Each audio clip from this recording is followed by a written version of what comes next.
school program after giving school officials a note. She took the bus home because she was locked out of the house, spent part of the afternoon outside until a neighbor let her in and located her dad. Problem is, little Rosabella did not actually have a note from her dad. School program entered herself, and Dad says that his daughter was wrong to write the note, but he says school officials should have figured it out because it was written by a child, complete with large print and quite a few misspellings. South End weather from KFI, it's going to be cloudy with the overnight lows in the 50s, clearing a little bit tomorrow with the start of a gradual warm-up. Tomorrow's highs, 60s at the coast, upper 60s to mid 70s inland, and that includes the valleys and the IE. Then Tuesday and Wednesday going to bring sunny highs, topping out near 70 at the beach to the mid and upper 70s inland. Over still for Thursday. Right now, 58 degrees in Hacienda Heights, 62 in Fountain Valley, 60 in Aliso Viejo, and 61 in Redondo Beach. Stay connected with KFI News on the hour, on the half, and when it breaks. I'm Michael Serfang. Wherever you may be, thank you for tuning into the best in overnight talk radio. This is Coast to Coast AM. I'm your host this evening, Dave Schrader. We've got a night of history and mystery lined up for you. In a little bit, I'll be joined by Graham Phillips as we discuss the lost tomb of King Arthur, the search for Camelot, and the Isle of Avalon. Later on in the show, we'll do an in-depth investigation of the mounting evidence that Atlantis was located in the Bahamas and Caribbean near Cuba in particular, with our guest Andrew Collins. His new book, Atlantis in the Caribbean and the Comet that Changed the World. Before we do that, lucky enough to have stumbled upon a new show that began airing last week on Fox called Houdini and Doyle. And I'm a huge fan of Harry Houdini. I've loved reading any of the bios on him, any of the literatural reports, magazine articles, anything I can pull up on this. Absolutely love it. Also a huge fan of Sir Arthur Conan Doyle and the strange friendship that these two created. One man such a skeptic and so adept at illusion and understanding how the mind works. Another man who has written one of the most logical and forward-thinking literary characters in history with Sherlock Holmes, and they form this strange, unlikely friendship, and at times very tumultuous friendship. And I heard of this new series coming out, and if you will, and I'm sure they're tired of hearing it this way, kind of a Victorian X-Files, where you get a chance to get this great throwback feel to these strange cases that Scotland Yard is not really adept to investigate. So they kind of call on, well, not always their idea, but Houdini and Arthur Conan Doyle make themselves ready to investigate some of these stranger claims with one of the first female members of Scotland Yard. First episode aired last Monday at Fox. The second episode airs tomorrow, and this incorporates everything we love. Ghosts last week, a little touch of possible reincarnation this week, and joining us right now, one of the writers of the show, and he's also a magician and a member of Magic Castle. Joshua Brandon is with us for a few moments. Joshua, thank you for joining us this evening. Hi, Dave. How are you? Doing great. What a fantastic idea for a show. Surprised with the popularity of Sherlock Holmes, the BBC series Sherlock. You've got Elementary here in the United States. You've got all of these, of course, the Robert Downey Jr. movies, which have really kind of reinvigorated this interest in the character of Sherlock Holmes. I was wondering when they were going to start to dip into the canon of Doyle and Houdini. When did this first start to come to fruition for you guys? Well, I got brought on very late in the process when the show was already greenlit. But I believe, people have talked about pairing these two together for a long, long time because they're such iconic characters in history, and they were, in fact, friends. I think David Fincher, the creator of the show, had pitched this movie in the late 1980s, I think. And from, to hear him tell him, he couldn't figure out what the story and so many. And then eventually, as things come to pass, they figured out that a TV show was the best avenue to do it. And then, here we are. It's a fascinating show, and obviously you have to take some Hollywood liberties with the characters because they are real, but to kind of put them in dynamics where there'll be some tension and possible love relationships and things. It seems like you guys have had a little bit of fun altering some of the history of both of these characters. Were there any strict no-nos you were given from the estates of Sir Arthur Conan Doyle or Harry Houdini in doing this series? It's funny you ask about the history stuff, because what we figured out very early was that if we would have played exactly as it laid out in historical chronology, it would probably not be that entertaining, because in reality these guys actually met in the 1920s. They were a bit older, both of them were married. Doyle was his second wife. So we needed to take liberties and tell the most interesting stories. We didn't really have any issues with any of the estates, primarily because we haven't done anything, that doesn't paint them in a good light. We really wanted to focus on the spirit of these two men. And as you talked about, what's so amazing is you have this guy, Arthur Conan Doyle, who created the most logical, rational detective mind of all time, who was a spiritualist, and Houdini, who everybody thought had superpowers because he was that amazing, and who took it upon himself to say, hang on, the better I get at my job, the more bloodsuckers come out of the woodwork to try to build people from their money, and I have to step in and stop that. And they shared a very interesting and unique friendship. Yeah, and again, at times in reality, they butted heads because of Doyle's belief, and I guess Doyle's wife was a bit of a medium, or thought herself quite as sensitive, and that caused some tension and rifts between the two in reality. Yeah, his second wife, yeah. They actually completely fell out over it. They had this gigantic confrontation where Houdini's mother had passed on, and Doyle's wife said, let me try to contact you for her, and contact of you, and they had a seance, and Houdini said, wow, that's very interesting, but later he came to express his views that the whole thing was fake, and there were so many details missing that a true medium would have been able to pick up that was real. Like, for example, Lady Doyle did what's called auto writing, where she channeled the spirit and just wrote down on a piece of paper whatever Eric Harry's mother was telling her at the time. And she started by making a sign of the cross at the top of the page, and then she wrote all this stuff in English, and that was a big red flag for Harry Houdini, because he said, first, we're Jewish, so there's no way my mother would have made a sign of the cross. Second, it was her birthday yesterday, and it's interesting that she didn't mention that. And third, my mother didn't speak a word of English. Now, on our show she does, but in real life she didn't. So the fact that she apparently was auto writing in English was a big red flag for Houdini. Do you get to have fun with creating the show and writing for these characters? Are you going to be interjecting other historical characters, real or possibly even fictional, into the storyline as well? Yeah, look, it was an absolute blast to work on the show. It was my best job I've ever had, and it was a lot of fun playing around with the characters all the time. You'll see, there's a very brief cameo from Nikola Tesla in the pilot, in as much as you've seen there. But you'll see Bram Stoker later on, you'll see Thomas Edison, and we'll reference and name check a lot of people from that time. If we're lucky enough to do another season, I think you'll see a lot more of that, because it is interesting to play around with who were the big names of their time, who were the great leaders and thinkers who would have been exploring these issues at these times. Is there any thread of truth to the fact that during their time, would they ever look in on crimes and give a perspective from their viewpoints? Or is this really fun lesson to get to that point? You referred to the show as Victorian X-Files. We don't get sick hearing that, because that's exactly what we were going for.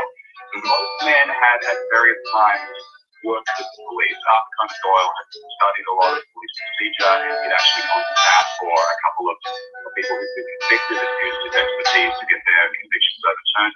Houdini used to actually go around and lecture police on some of the things, the tools they might use to stop criminals, or how to get out of handcuffs and things like that. So they had interacted with the police, but they didn't really solve supernatural murder mysteries to a Scotland Yard. And you guys have also introduced a great character, the first female investigator of Scotland Yard. Do we have any historical relevance to this character, or again, is this a little bit of Hollywood fantasy being melded into the story? Adelaide Stratton is based on a real person. I believe her name is Edith Smith, who was the first woman to arrest somebody in the London Metropolitan Police. It didn't actually happen until I think 1914 or 1915, but one of the reasons we set the show in 1901 was because we really wanted to establish that part of the theme is going into the modern world, and what will science tell us about the paranormal? What can we learn as technology increases? And so you have this very American, very modern fellow who's Harry Houdini. Of course, he was born in Hungary, but he moved when he was 4. And then you've got the kind of very much anchored in the Victorian past and not quite in the Edwardian future. And so as a result, the first female police officer seems like a very modern thing, a very new modern world sort of thing. And even though we were a decade or so early, she is based on a real person. Great. Now, this series is billed as a mini-series. How many episodes are we expecting in this first season? We did 10, and which is actually, it's funny, 10 is a little less than you get in a typical US show.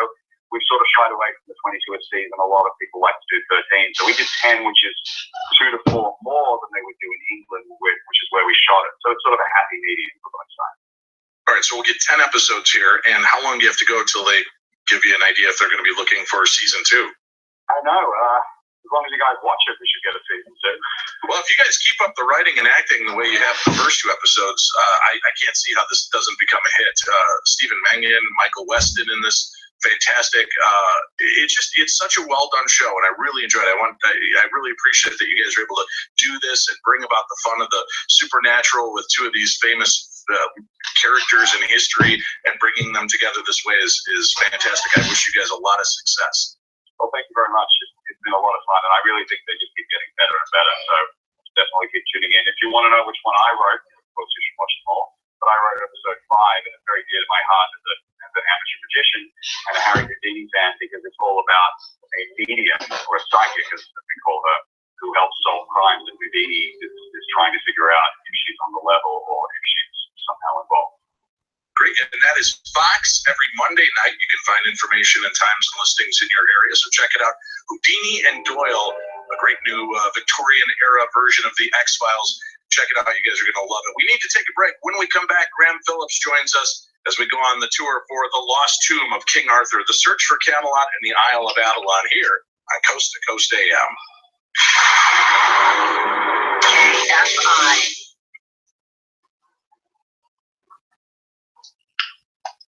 The CC Skywave Radio.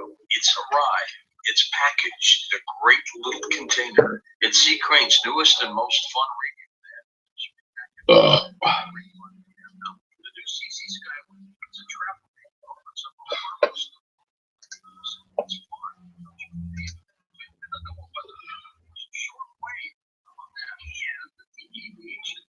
So you can listen to new flight pilots and traffic control. Skywave is small. Size radio is got great perception of the ground. Being amazed at just how well this little radio at some stations runs at 70 hours. Probably batteries, but in one of these years, you can order the CC Skywave for the amazingly low price of just $89.95. Simply call Sea Crane. Call them now at 1-800-522-8863. That's 1-800-522-8863. Or go to SeaCrane.com.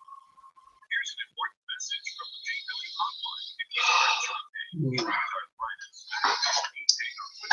we have great news. If you have Medicare or private insurance, these programs may cover the supplies you need to get pain relief at little or no cost to you. Call us right now so we can get you your pain relief solutions fast. Our friendly agents will tell you about your options. Get the answers you want, the solutions you need for fast pain relief. All you have to do is call 811-9870. That's 800-811-9870. The information is free, and the suppliers will bill your insurance company for free. They do all the work and even provide free shipping and delivery. Get the answers you want, the solutions you need for fast pain relief 24/7. And remember, have your insurance card handy for faster service. Call 800-811-9870. That's 800-811-9870. Call us right now. KFI AM 640.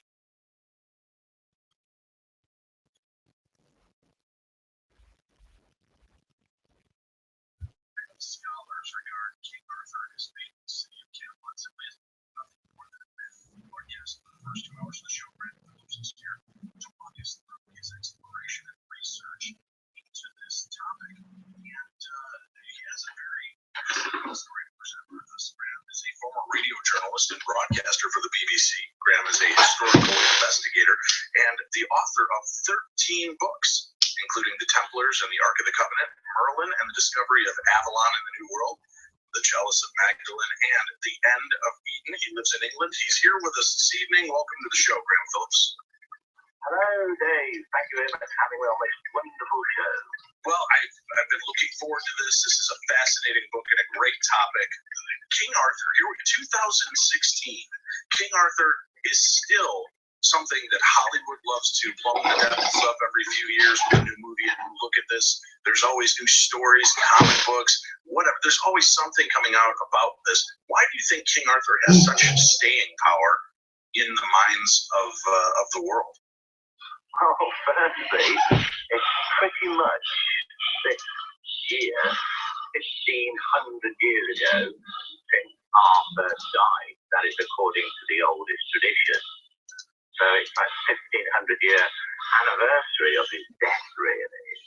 And as you say, after all this time, he's still, you know, a big hit. He's Hollywood, TV, films, paintings, poems, you name it. They're still going strong about King Arthur now, as they have been for centuries. I think there are 2 or 3 reasons why he is so popular. The main one is that during the Middle Ages, that is from around about the year 1000 until the year 1500, dozens and dozens or hundreds of various romantic stories were written about King Arthur, collectively known as the Arthurian romances. And the reason that Arthur became popular is because the way he was portrayed in fiction typified everything that the Middle Ages was about. The rules of chivalry, knights in shining armor. The knights of the Middle Ages were the kind of Hollywood heroes of today. And although there were not movies made and theatre wasn't big, so you didn't get everybody idolizing the actors, they idolized the characters in the stories. And it just became more and more popular. What made it really, really, really popular was that the King Arthur story was one of the first books to be actually printed when they invented the printing press in the 1400s, and so became the first story, if you like, to be available to everybody. I mean, before that, everybody had to write books by hand. I mean, a really complicated and long-winded process. And so as one of the first books to be printed in the English language, it was guaranteed to be a bestseller. And I think why he's still so popular today is, or particularly now, is because we've suddenly got this bout of series like, you've got the series of Vikings, and everyone's suddenly interested in what the Vikings you've got a lot of... Game of Thrones is so popular as well, right? What's that? You've got shows like Game of Thrones and Vikings. You've got Game of Thrones. I mean, it's been such a popular show as Game of Thrones, and that's all about sort of medieval style people fighting each other and trying to gain the throne of wherever it is these things are set. So that in a nutshell is why Arthur is so popular. With this, most of us have heard the story, and I was indoctrinated with the Sword and the Stone cartoon from Disney, and then grew up with, in the 80s, seeing the movie Excalibur, and kind of having these as my opening versions of the story. I even remember this silly TV series called Merlin in the it was mid to late 80s, talked about Merlin being alive in our time and doing the things that he can do, and just fascinated by that whole topic.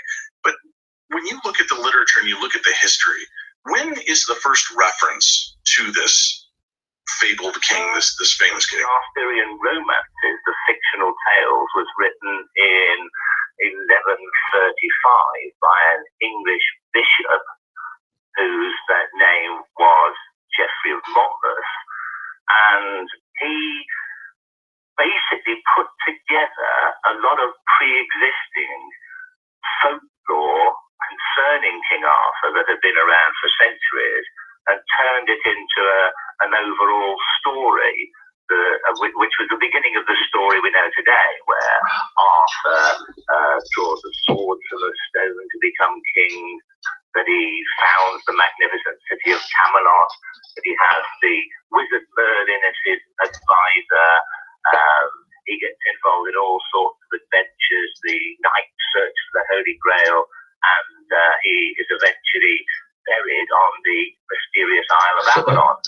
all of those themes in the Arthurian story were started, not all invented, but started by this Geoffrey of Bromborough in 1135. So that's the beginning of the Arthurian saga. But before that time, there were many existing Dark Age legends and poems and some historical references to a real King Arthur who is supposed to have lived around the year 500 AD. So Arthur, if he existed, lived many centuries before these first medieval romantic tales were written. Is that strange to you that here, if this real Arthur existed so many years before, it took 500 years before his I don't know, his history kind of exploded and became something mythic? Yeah, the reason is because of the various invasions that had taken place in Britain. Going back to the year 500, the Roman Empire had just collapsed. The Roman armies that once occupied Britain had left, and Britain fell into a complete state of anarchy and chaos, and the country divided up into lots of separate feuding kingdoms. And into this divided land came an invader from what is now Germany, the Anglo-Saxons, and they took over most of what is now southern Britain. Most people tend to think of the English as the Anglo-Saxons, and of course the English people did descend from the Anglo-Saxons, but they themselves were invaders. The original Britons in the country, who were the Celts, they were driven into the western part of Britain, which is now called Wales, and the rest of the country was invaded by the Anglo-Saxons and became known as Angleland or England. And it was during this period that the story of Arthur is set, and Arthur is said to have been the last of the Britons to make a successful stand against the Anglo-Saxons and almost drive them back out of the country again. And for a period of perhaps 20 or 30 years, Arthur lived as Arthur was the ruler of Britain, and Britain was of its most powerful during that period. And then once he died, the Anglo-Saxons went on the defensive again. Now, obviously, because of a great hero, Arthur became a subject of many poems and tales and various folklore and myths and legends. During the Dark Ages is what occurred between the end of the Roman Empire in the late 400s and around about the year 1000. So you've got like a 500-year period where it's called the Dark Ages because very few records have survived from this turbulent period. And once the Dark Ages finished, in specifically 1066, the French invaded Britain. Now, they were in fact specifically the northern French called the Normans from Normandy in northern France, and they then ruled Britain. Well, we have to pick up the history story when we come back as we continue to look at the history of King Arthur and where he fits in the history of the world. Was this a real character? Or was this nothing more than flight of fancy and fiction? We'll talk more with our guest after this on Coast to Coast AM. To find out where George Noory is speaking, go to the coasttocoastam.com website, scroll down to the bottom, and click George's calendar.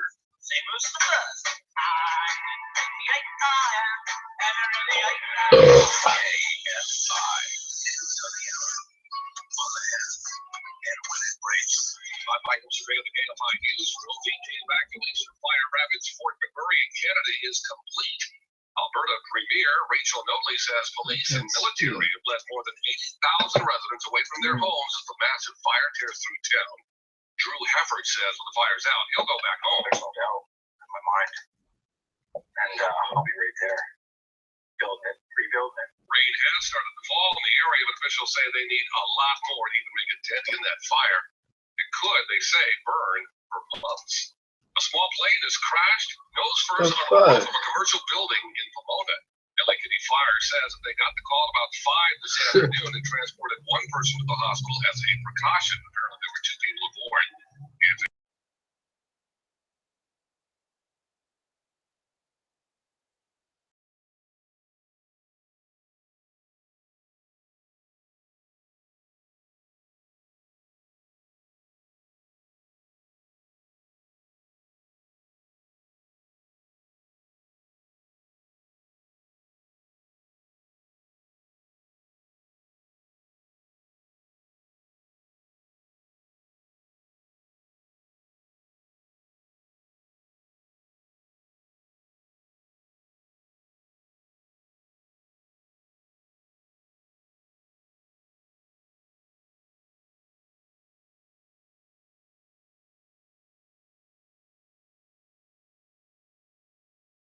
Just follow it as you bounce off and head into the airport. KFI traffic now with even more coverage of where you drive most on Kelly J. Southland weather from KFI. It's going to be cloudy. The overnight lows in the 50s. We get some afternoon clearing tomorrow. And the start of a warming trend lasts until at least Thursday. Tomorrow's highs in the 60s and 70s, and then warmer the days after that. Right now, it's 57 degrees in Hollywood. Stay connected with KFI News on the hour, on the half, and when it breaks. I'm Michael Serpay. Hey, this is John. And this is Ken. We're so excited to hear from you. It's about time. Hi, my name is Debbie. My phone number is 62. It was in the afternoon. I don't know who it was, if it was on the news or what, but it was on your station regarding I can't look. People with had excess skin, and it's very important. So please call me at 6 and leave a message if I'm not here, telling me how to look up this information. Okay, thank you. Bye. Thank you for leaving your message. Please hang up. Goodbye. Stay connected. John and Ken tomorrow afternoon at 3. KFI AM 640. Actor Chris Pratt did something kind of interesting. This is a guy who is not your typical Hollywood stereotype. What he did is Easter Sunday with a group of guys. He climbed up a hill with a cross and then planted the cross up on the hill. What's nice about Chris Pratt is that he doesn't care what anybody thinks. Yeah, He's no, Christian, good for him. He's Christian and he's proud of it. Yeah, no, he doesn't care what you think. Good for him. I'm fine with that. And he's super hot. Oh, so hot. Yeah. There you are. That's true too. So there you are. That's the most important. Especially when carrying the cross. I remember last night. Stay connected. Bill Handel. Weekday mornings at 6. KFI. KFI, an iHeart radio station. Bill Handel. Ruled by women, not by choice. Everybody I work with happens to be a woman. All my bosses are women. Michelle runs my life here. My partner Karen runs my life at the surrogacy center. Marjorie runs my life at home. I've got 2 daughters. I have not seen a toilet seat up at my house for 20 years. Bill Handel. Tomorrow morning at 6. KFI AM 640.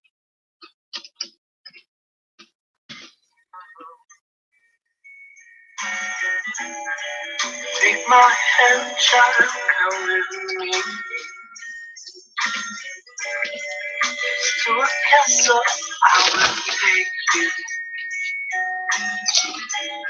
where what's to be, they say, will be.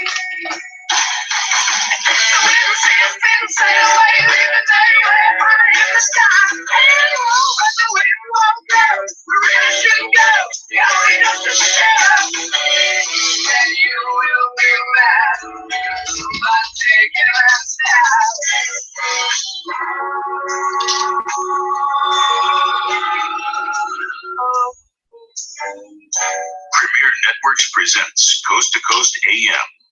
Now, broadcasting live from the Twin Cities of Minneapolis, St. Paul. Here is your guest host, Dave Schrader.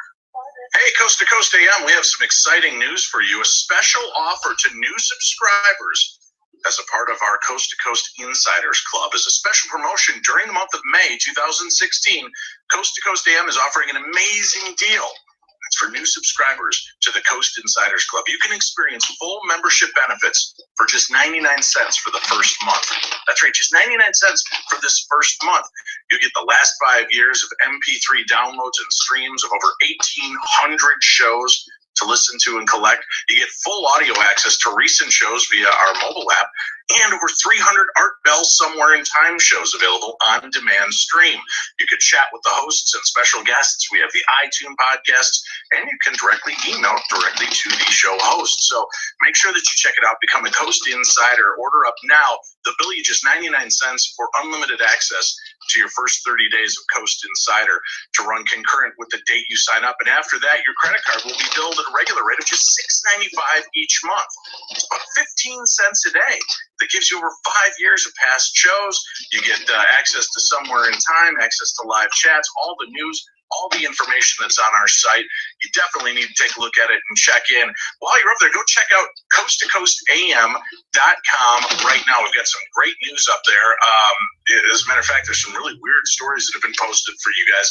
You can go check out, and I think they're going to also post a trailer to the Houdini and Doyle series if you have not seen that yet. So go over, take a peek at it, and while you're there, check out Beyond Belief, the new TV series from George Norrie. If you love watching and or listening to all the different topics that we cover here on Coast, you'll love watching it on Beyond Belief. All that information is on the website as well at coasttocoastam.com. When we come back, more of King Arthur and the truth behind the fact, fiction, and fable when we return on Coast to Coast AM. KFI, AM 640. My family was devastated when my father lost over $1 million in the crash of 2008. Hi, my name is Ethan Kapp, and this crash devastated my family. 40 years.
More stimulating talk.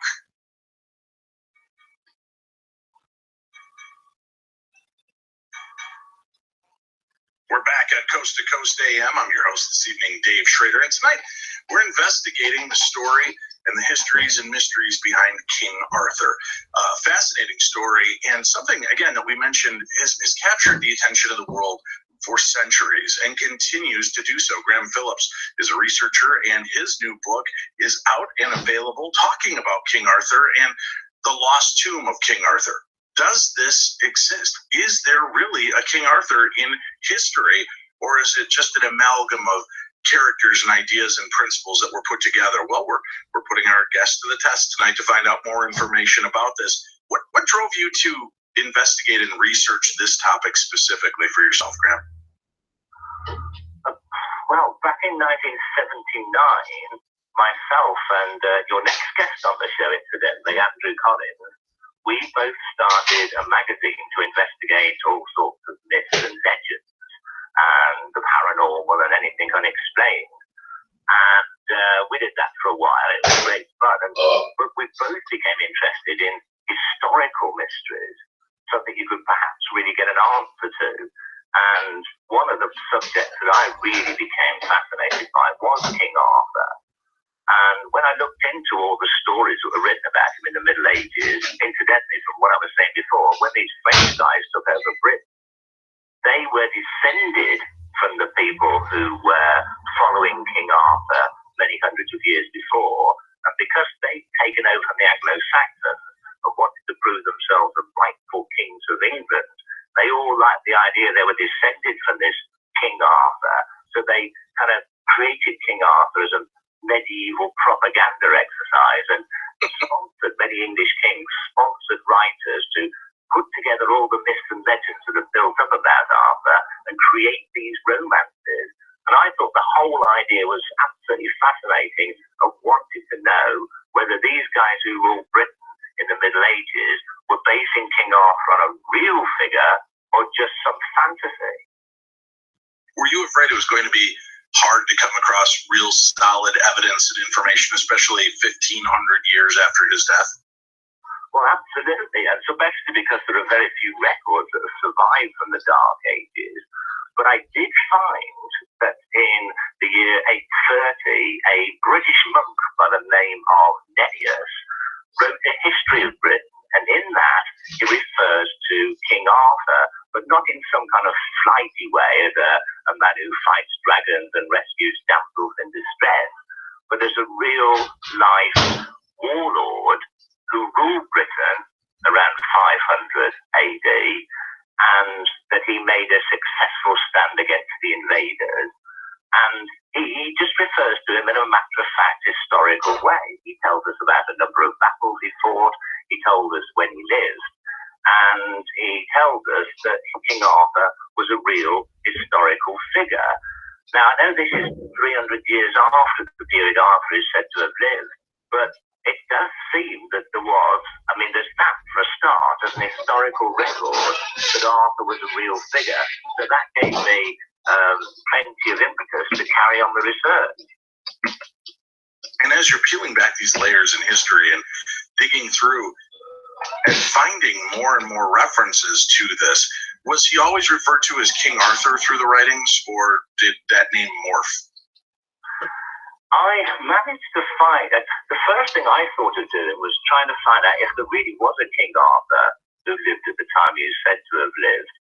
Where would he have ruled from? Now, the capital of Britain during the late Roman period in the 400s was London. But London was overrun by the invading Anglo-Saxons from Germany, which left another city in the centre of England as the new capital of Britain. And it was a place called Veritonia, which lies just in open countryside. Now the ruins of it lay in open countryside just outside a tiny village called Rochester in rural England.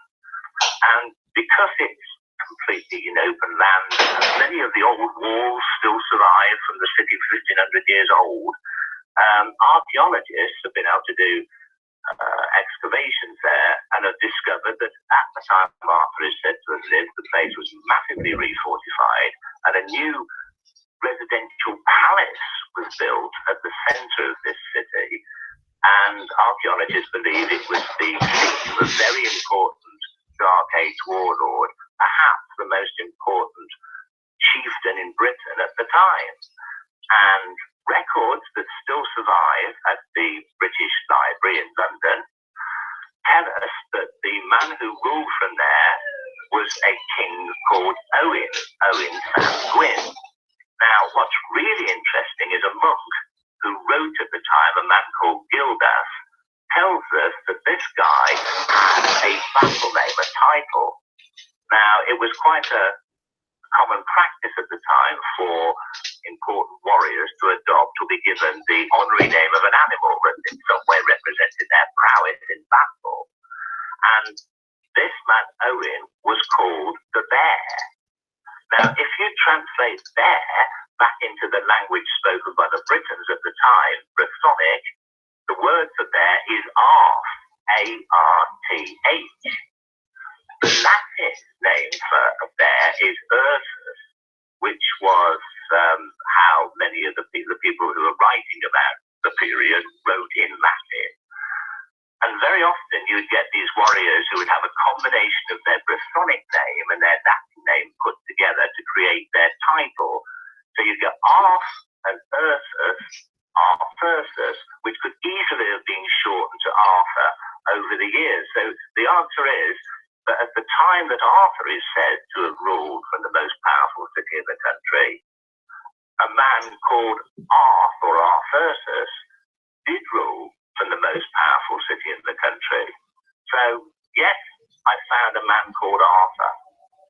When you first got the research and information and it came back that there was a King Owen, did it gut punch you a little bit? Did you think, oh, missed it by that much? Absolutely. When I first discovered the guy's name, I was convinced it was going to say Arthur. I mean, no one had looked at these records for ages. In fact, when I looked at the last person who'd taken these out to have a look at them at the British Library, it had been like 50 years ago or something. And so I thought, wow, they must have overlooked it. And then it said Owen Sam Gwyn. And I was well, disappointed, but I thought, well, at least I found the person who seems to have been the most powerful warlord at the time. Arthur is said to have been King of Britain. But finding out that his name was probably also Arthur, at least his title, I was gobsmacked, especially when I discovered that his father had the title the Terrible Head Dragon. Again, dragon, another name of a creature, mythical or real. Uther, and his name was the Terrible Head Dragon, and that translates into Brythonic as Uther Pendragon, which is the name of Arthur's father in the romances. So there can be no doubt in my mind that I'd found the real guy. How exciting has that got to be for you when you realize that this has been researched and looked at for all of these centuries, and nobody has pieced this puzzle together as clearly as you finally were able to? Well, it's due really to the fact that archaeology has taken place in recent years that haven't occurred before. Remember, I had to identify what was the capital of Britain at the time Arthur said to have lived.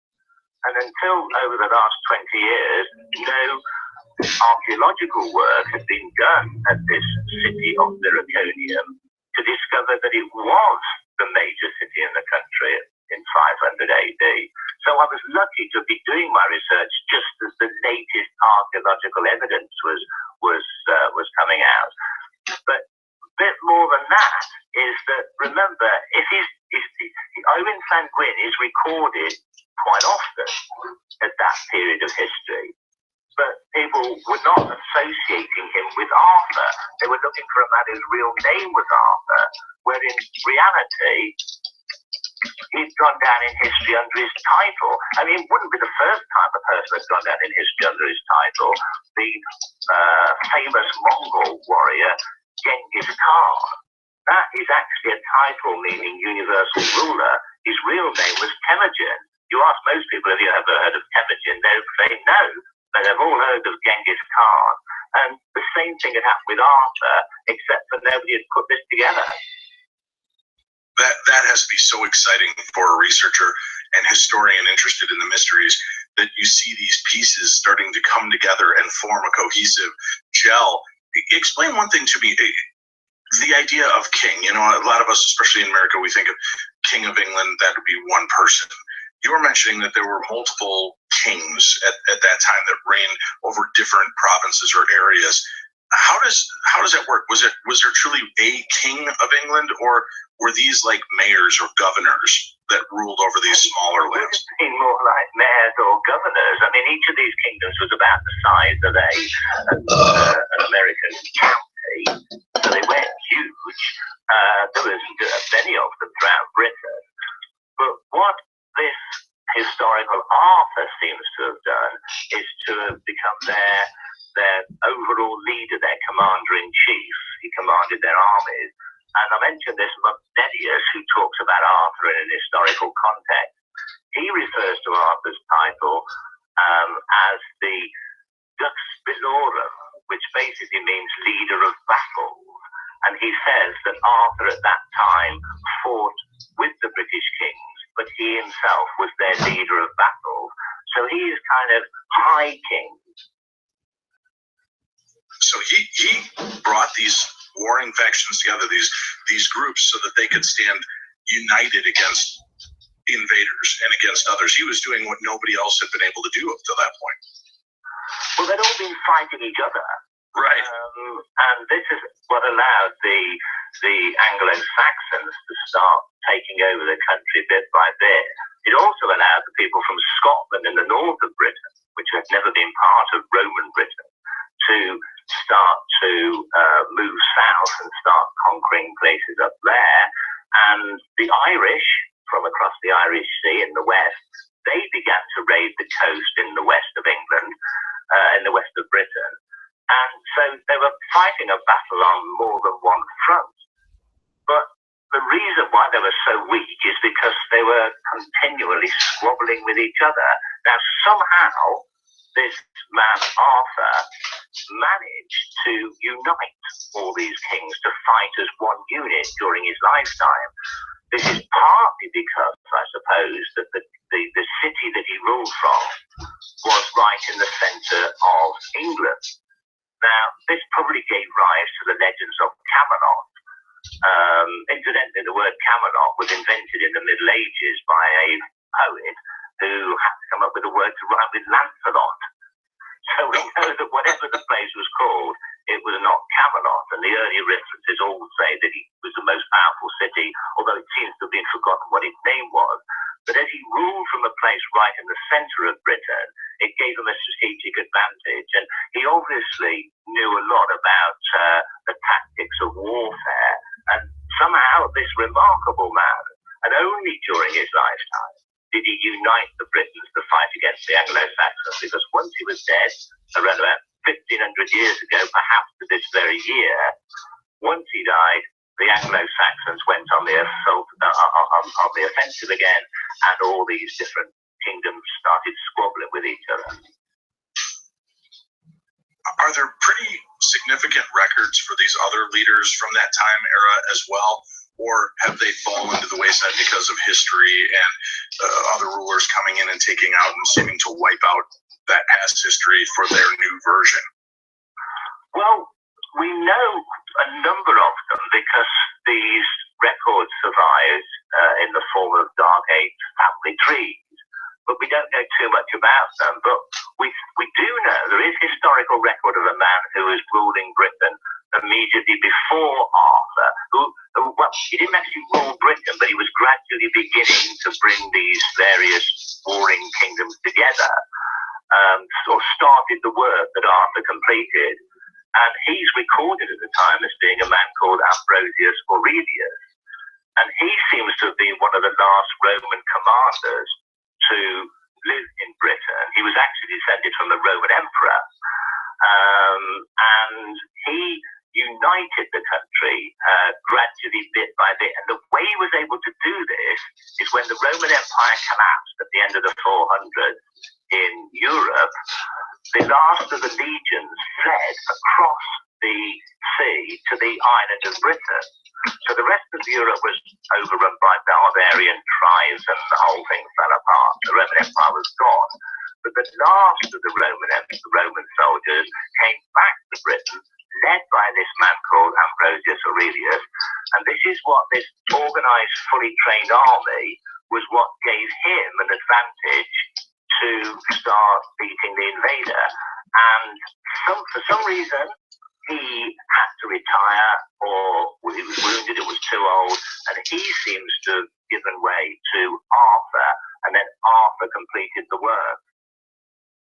We're coming up close to the top of the hour break here, so I don't want to get too ingrained, but maybe you could tell us a little bit about digging into this history and going back through this information to get these little nuggets, these little gems that are tucked in there. As you said, not much survived, but you were able to put together a pretty cohesive thread from what did survive. Is that kind of surprising, considering how fragile history is and how easily it can be removed and misplaced? Well, I was lucky in as much as the various monks, during the Roman period, everybody could write, because, well, not everybody could write, but anybody wanted to write and learned how to write could write, because there was paper and things to write with. But once the Roman Empire collapsed, the manufacturing industry, if you want to call it that made paper or anything to write on, disappeared with it. So even if you wanted to write and then even had the time to learn to read and write, you had nothing to write on. But a few intrepid monks did decide that they wanted to grab all the records that still survive and put them together in various manuscripts that have, by complete fluke, survived to this day. All right, our guest for the evening, Graham Phillips, will be here with us into the next hour. We'll also open up phone lines at the bottom of the hour if you have questions for our guest regarding the lost tomb of King Arthur, the search for Camelot, and the Isle of Avalon. We found a cohesive thread. We found a king that matches Arthur. We find the names that match up. What about some of the other famous legends and lore that surround this man? Is there really an Excalibur? What about the Knights of the Round Table? And how about the enigmatic Merlin, the magician, the grand wizard? We'll talk about that and find out more. And what about this quest for the Holy Grail? Did this exist, and is it truly tied to the legend of King Arthur? We'll talk with Graham Phillips, about that more in the next hour. I'm Dave Schrader, and this is Coast to Coast AM. Now you can get show updates and connect with other Coast fans when you join the Coast to Coast AM Facebook page. Just go to facebook.com/Coast to Coast AM and click the like button. I don't know.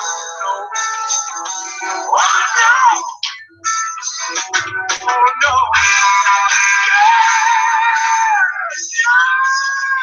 I'm gonna be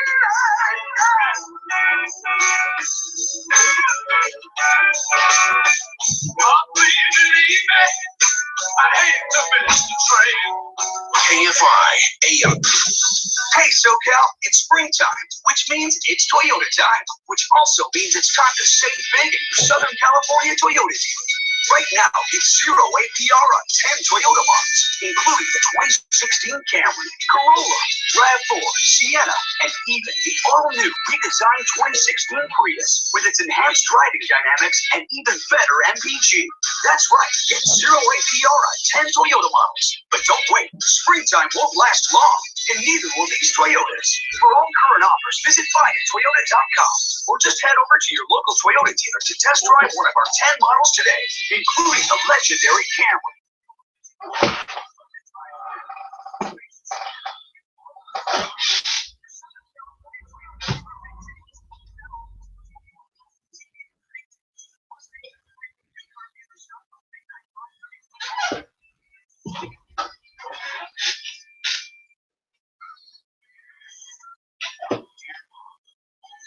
As perfect as you could have a son as perfect as me. Nice job.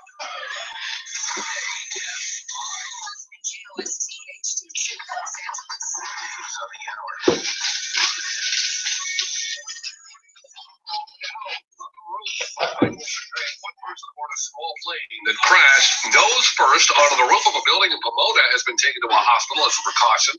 The FAA says the Piper PA-28 went down just before 5 this afternoon. LA County Fire says that there were 2 people aboard. The plane punched through the roof of a commercial building in a business complex on Corporate Center Drive. The FAA is investigating. Traffic from your helpful SoCal Honda Traffic Center. Crash clearing now in Elysian Park on the 2. Yeah, they did finally clear that northbound side of the 2 at Glendale Boulevard. All of the lanes are reopened, and everybody that was back up there is gone, which is the good news. Getting into LAX 105 westbound, still a little bit of a crawl between Nash and Sepulveda.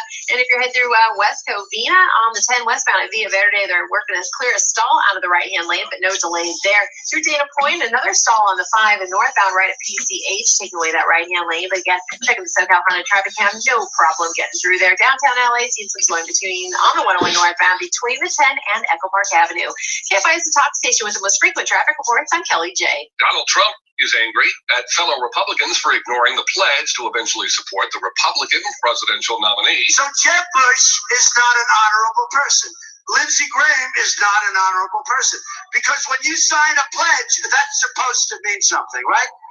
It didn't mean anything. At a rally in Spokane, Washington yesterday, Trump says that even he eventually made the pledge. Bush and Graham are not supporting Trump now that he is a likely nominee. Trump talked about what he says are trade deals the U.S. has made with other nations. He also attacked Hillary Clinton and former President Bill Clinton. Gas prices have gone up about 50 cents a gallon in the last 12 weeks, but industry analyst Ruby Lundberg says that they are still 53 cents lower than a year ago. The highest price in the country can be found in San Francisco, once again, has the highest average, $2.83 for regular, and the low is Baton Rouge, $1.92. the U.S. average up 9 cents a gallon in the last 2 weeks to $2.27. Captain America Civil War has had a superhero opening at the box office. It is now the 5th highest domestic opening ever, raking in nearly $182 million at the box office. That bumps Iron Man 3 out of the top 5 and is nearly double the $95 million opening of the last Captain America movie in 2014.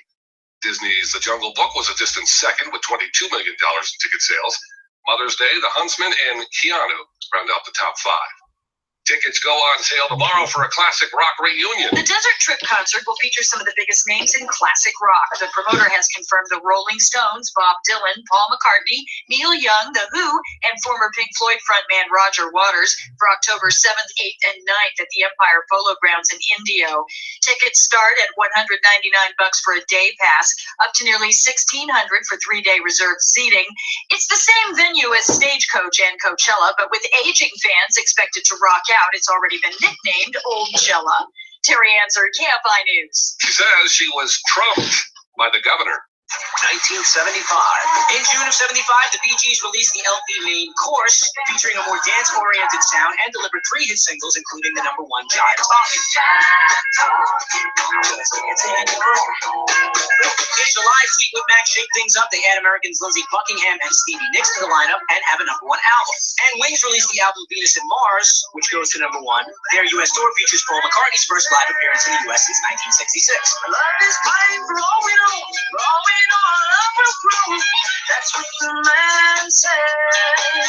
Don't you listen to what the man said? He said, in August of 75, the Eagles' 4th album goes to #1 and has 3 top 5 singles, including the #1 title track, One of These Nights. And the boss, Bruce Springsteen, is featured on the cover of Time magazine, and Born to Run becomes his breakthrough album, reaching #3 in the U.S.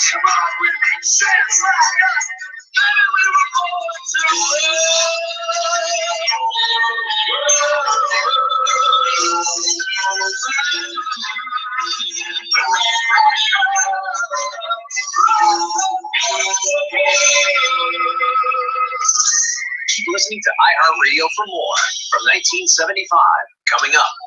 Take a trip back with this week's Rock Almanac.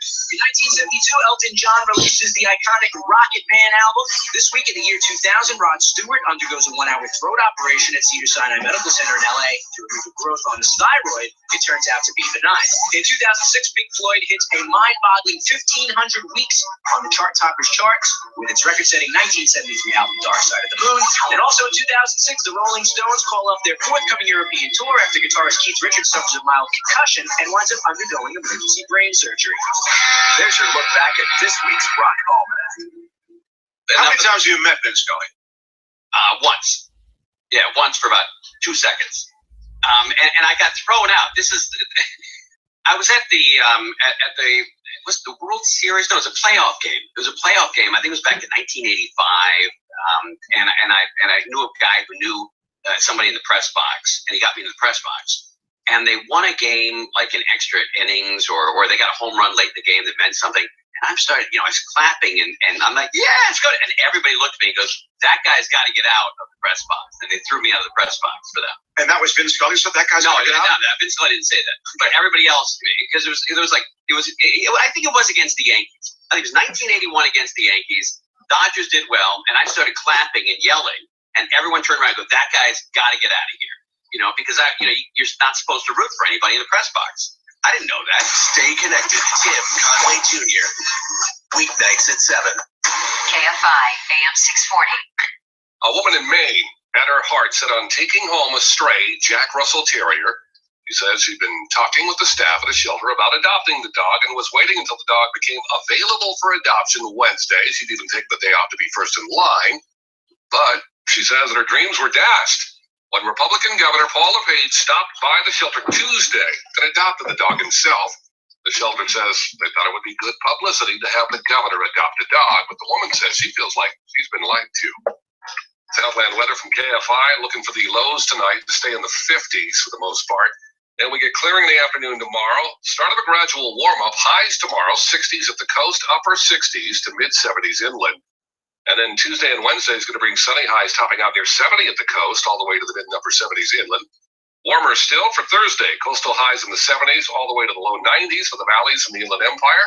And mostly sunny, just about 5 degrees cooler for Friday. Same for Saturday. 60 right now in Baldwin Park, 58 degrees in Mission Viejo, 59 in Seal Beach, and 55 in Santa Clarita. Stay connected with KFI News on the hour, on the half, and when it breaks. I'm Michael Chappé. I've been around for a long, long year. So many a man, so afraid. I was around when Jesus Christ had his moments doubt and pain. Made damn sure the pilot washed his hands to seal his fate. Pleased to meet you. Won't you get my name? But what was in you is the nature of my game. From coast to coast and worldwide on the internet, this is Coast to Coast AM. Now from the Twin Cities of Minneapolis, St. Paul, here is your guest host, Dave Schrader. Thank you for joining me this evening. We've got a night full of research and history and mysteries as we're talking about the lost tomb of King Arthur, the search for Camelot, the Isle of Avalon through this hour. Then Andrew Collins joins us in the next 2 hours of the show to discuss Atlantis in the Caribbean and the comet that changed the world. That's what's going on. And you can go check out what's going on at coasttocoastam.com. Go check out the website now. Some great information up there. There's a video of a man possessed at a Malaysian grocery store and a rare ice disc filmed in Russia. There's also some other interesting bits in the news. Slender Man in the movies, a huge fossil deposit that was found in Antarctica, and a girl that's been hassled by police for using a $2 bill. Not a $2 bill, yes, a $2 bill. You can go read those stories and so much more. Go check it out on the site. While you're there, check out our Insiders Club, because right now we've got a great deal going on for the month of May 2016. Only 99 cents to become a Coast Insider for the first month. So all that information is on the website. Go check it out for yourself. I'm your host, Dave Schrader, for the evening, and I host Darkness Radio, best in paranormal talk radio, 5 nights a week, Monday through Friday, 9 to midnight Central Time. You can listen to our show and stream it live from our website at darknessradio.com.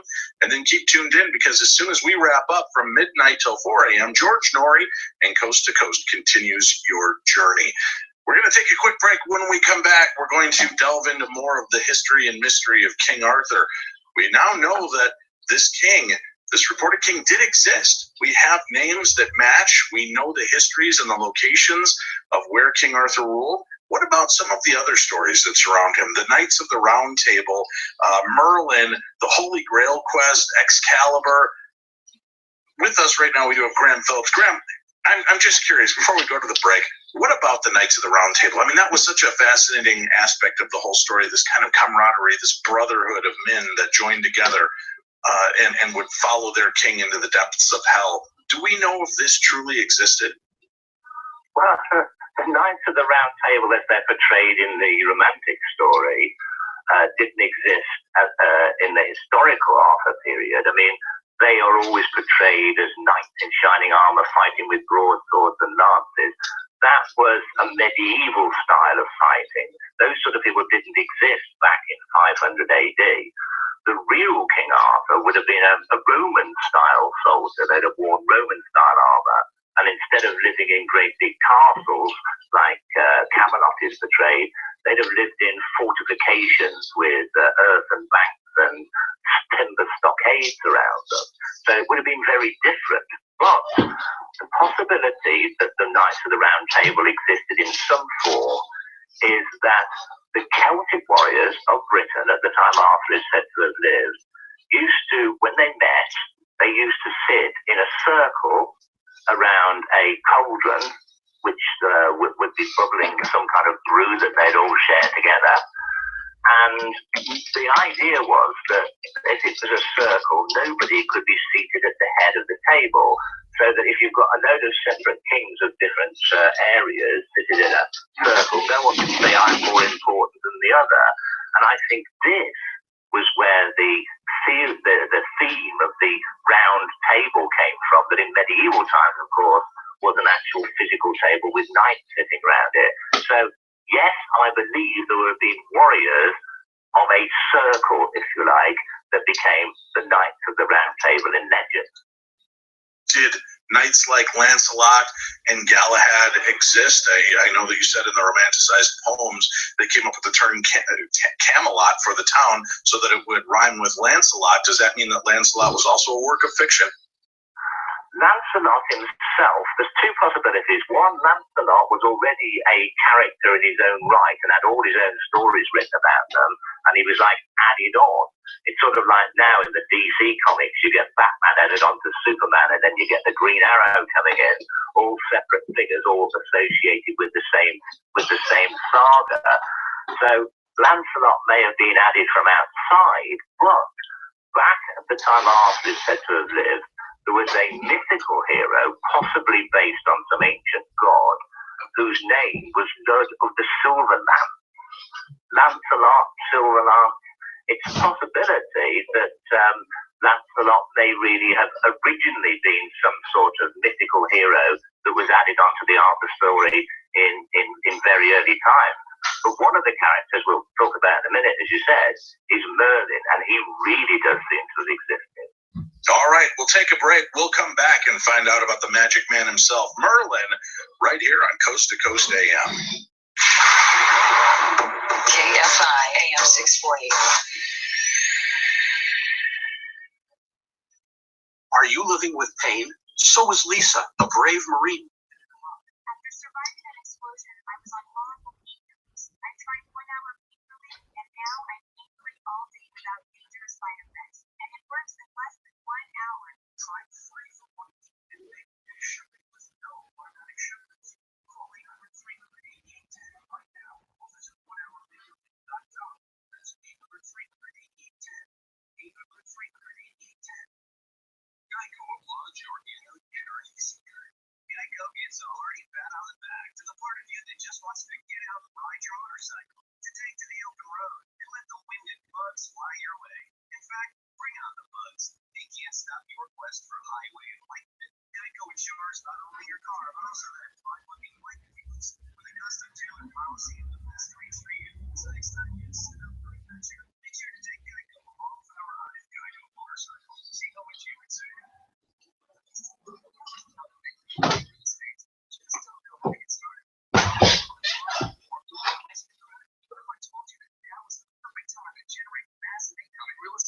Just imagine having extra cash for bills, debt, college, retirement, vacations, and family.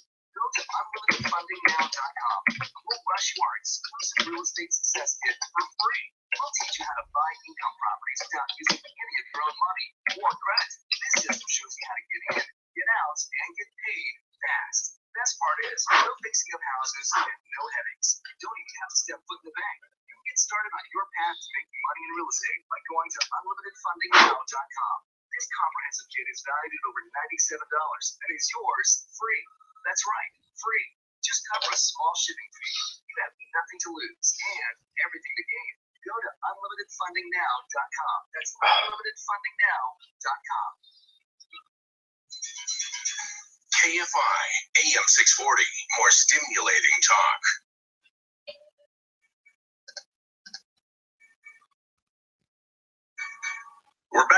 Coast to Coast AM with guest Graham Phillips in the search for King Arthur's lost tomb. And finding out a lot of the history of this man matches up to true history that we can find. As a matter of fact, our guest has talked about in the last hour the fact that King Arthur was a real man, was somebody that he was able to find. And although he was originally known as Owen Sanguine, his fighting or battle name would have been Arthur, which stood for the bear, and Ursus the bear. Fantastic stories, great research and history to dig into this, but as we're looking at the different layers of these stories, we find that some may not be as rigid as Arthur himself in history, but what about Merlin? Merlin the magician, this magical wizard that we've all grown to know and love in the stories of Camelot. What can you tell us about the reality of this man?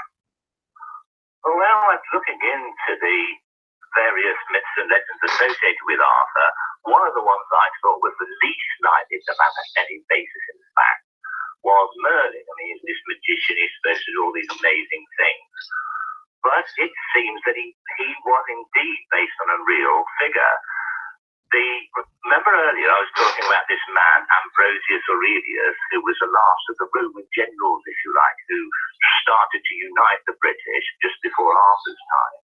Well, in the earliest references to Merlin, he is referred to as Ambrosius, and he acquired the name Merlin once he gave up being a ruler in his own right and became more of a mystic, a bard, as they call them then, which is a person who A, wrote poetry, and B, had the secret of herbal medicines and all sorts of other mystical properties, including supposedly the power of prophecy. So he gave up being a warrior to become this mystic.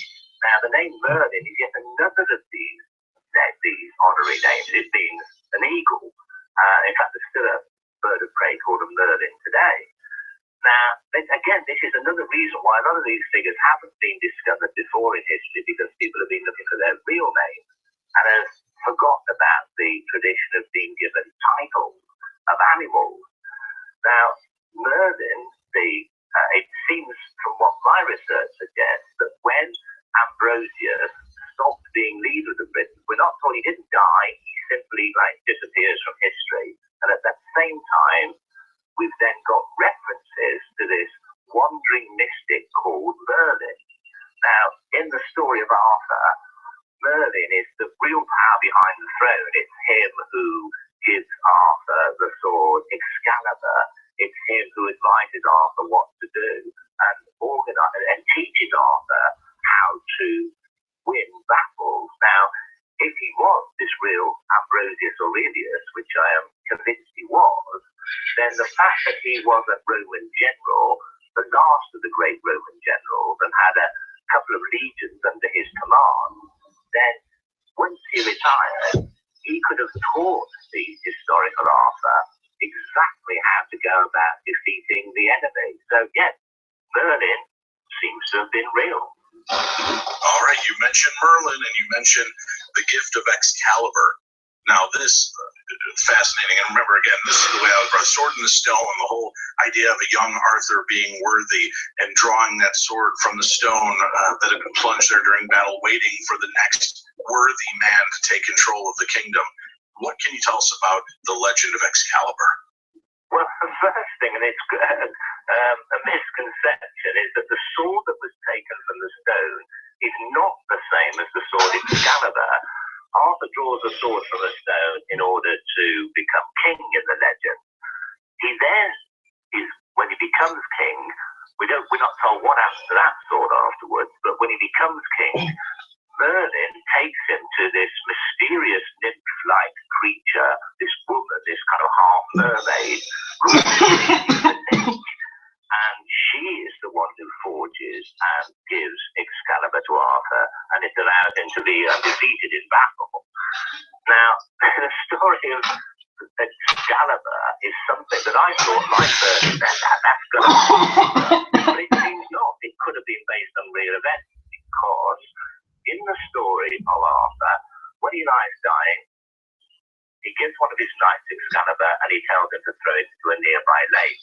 And when he does so, the arm of the Lady of the Lake rises from the surface, grabs the weapon and takes it down into the crystal depths. I mean, that's the story.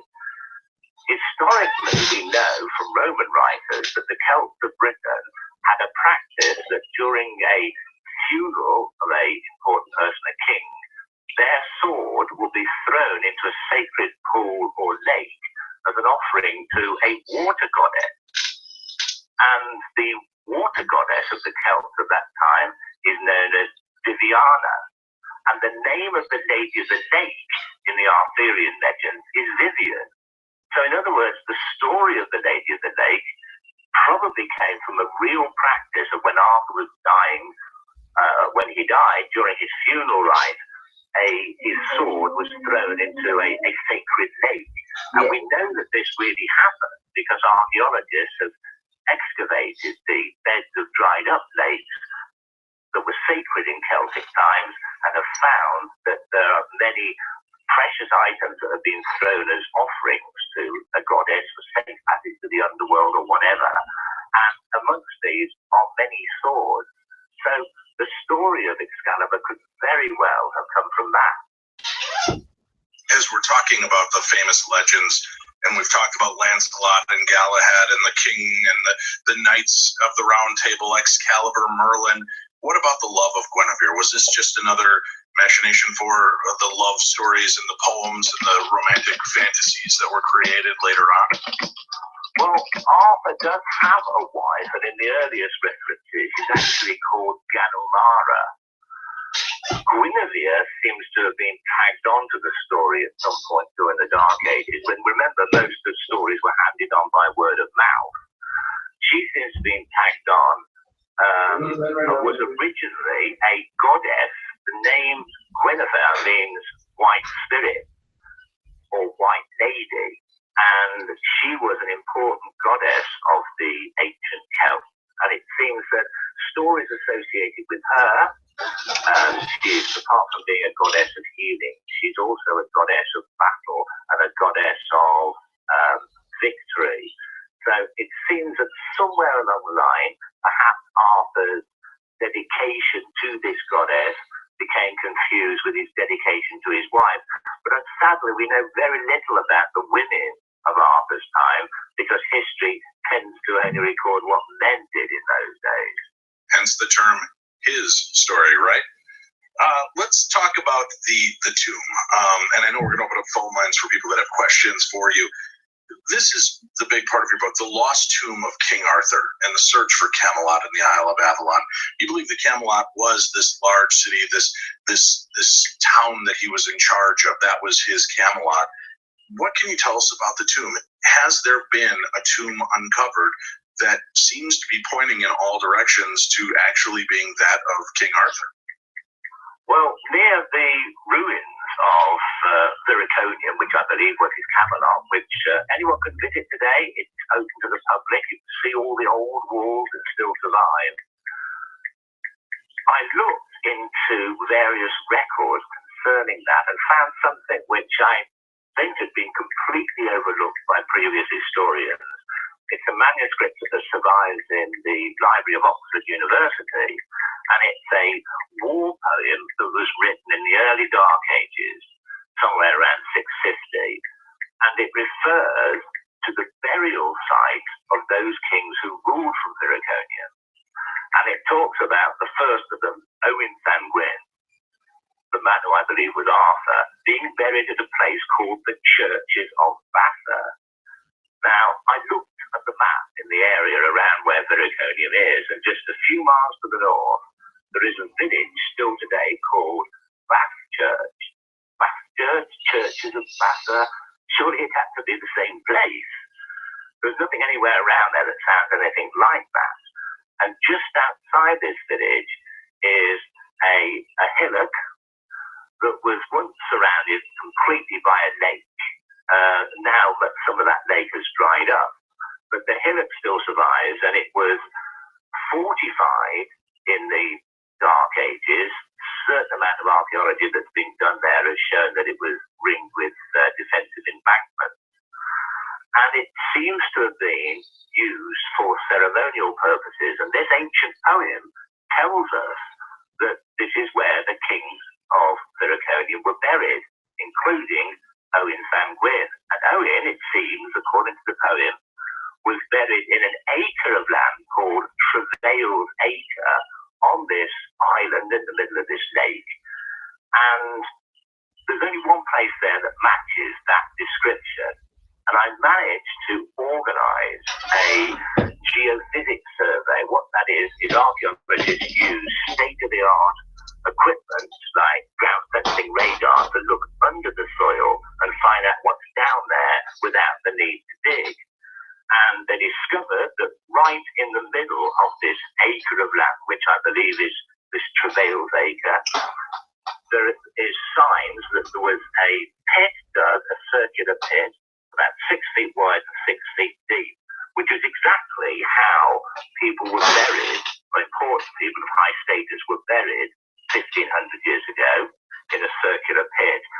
But what's fascinating is right in the middle of that pit is a metal object under the ground. And archaeologists believe that it might be a shield. And warriors at the time were buried lying on their side with a shield on their arm.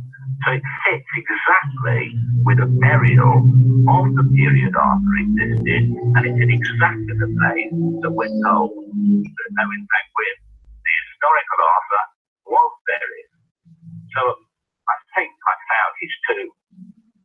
So you found the tomb in 2 minutes. I know it's a little bit of a cramped deal, but before we go to break, what's pretty exciting about this is you may have also located the final resting place for Excalibur. Can you tell us a little bit about that? Yeah, the interesting thing is that Arthur in the story of the Middle Ages is buried on an island called Avalon. And it's an island in the middle of a lake originally, not across the sea, in the middle of a sacred lake. Now we know that this lake at Bath Church was in fact a sacred lake that was used for offerings at the time that Arthur is said to have lived. Now, in the story, Arthur seems to be, after Arthur's sword Excalibur is thrown into this lake, he is then sailed across to the island in that same lake to be buried. So, if Arthur is buried on this, what was an island in the middle of this lake of Bath Church, then perhaps Excalibur lies in the lake that surrounds it. And I also managed to organize a forensic marine archaeological excavation of the lake, where a boat went up and down with special equipment and found that in that lake there appears to be some sort of gold object hidden in the silt at the bottom of the lake. It could be the gold handle of a sword. Now, we don't know this for certain, but the archaeologists organised for divers to go down there to see if they could retrieve it, but sadly the water was just too murky, and there's about 4 feet of silt and mud on top of the actual bed of the lake. So at the moment, until we get better archaeological equipment, it's stuck there. So Excalibur could be at the bottom of this lake. Unbelievable. I got to guess you're going to be up for knighthood when all of this comes together and the definitive proof is there. When you find Arthur's body, you find Excalibur's hilt. This has got to be exciting news for you, Graham. We have to take a break. When we come back, we're opening up phone lines. We want to entertain your questions, thoughts, and concerns for our guests. So please feel free to give us a call and be a part of the show. I'm Dave Schrader, and you're listening to Coast AM. Join the Coast to Coast AM Facebook page with thousands of members. It's great for show updates and connecting with others. All right, y'all. They think they found... What's that dickhead's name? King Arthur's grave and his sword. So now everybody knows that, okay? They think they found it. Alright, everybody, I'm gonna hang up now. This is even more boring than I can handle. And I can handle some pretty boring shit, you know what I'm saying? I'm surprised that I'm even talking. I wasn't even going to talk this whole time. Alright, well, I'm out of here. Fuck it to the fucking motherfuckers.